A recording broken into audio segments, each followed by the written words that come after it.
मराठा योद्धा यांनी गेल्या 5 महिन्यापासून गरजवंत मराठ्यांचा विशेषतः कुणबी नोंदीच्या संदर्भात लढा चालू केला होता। संपूर्ण महाराष्ट्रात मनोज जरांगेची भूमिका, ती मराठा समाजाची भूमिका, या भावनेनं हे आंदोलन लाखो लोक यामध्ये सहभागी झालेले होते। आज राज्य शासनानं एक अध्यादेश काढून मराठा समाजाला सगळ्या सोयऱ्यासह सर्वांना नोंदी देण्याचं मान्य केलेलं आहे। यामध्ये आपली अपेक्षा एवढी आहे की यामध्ये कुठल्या कायदेशीर अडचणी येऊ नयेत आणि सरसकटचा जो सगळ्या सोयऱ्याचा आहे यामध्ये कुठं कायदेशीर अडचणी येऊ नये।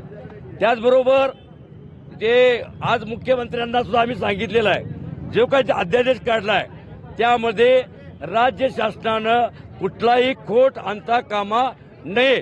त्यामुळं आज पूर्ण आम्हाला यश मिळालं असं नाही आहे, कारण ज्यांच्या नोंदी या मराठा आहेत त्यांना आरक्षणाचा लाभ मिळणार आहे। त्यांच्यासाठी राज्य सरकारनं कुणबीच्या ज्या ओबीसीच्या ज्या सवलती आहेत त्या देण्याचं मान्य केलेलं आहे। ही एक आजची जमेची बाजू आहे। त्यामुळं ही जी ओबीसी प्रमाणे फी द्यायची मागणी आहे ती पण योग्यरित्या मान्य करावी।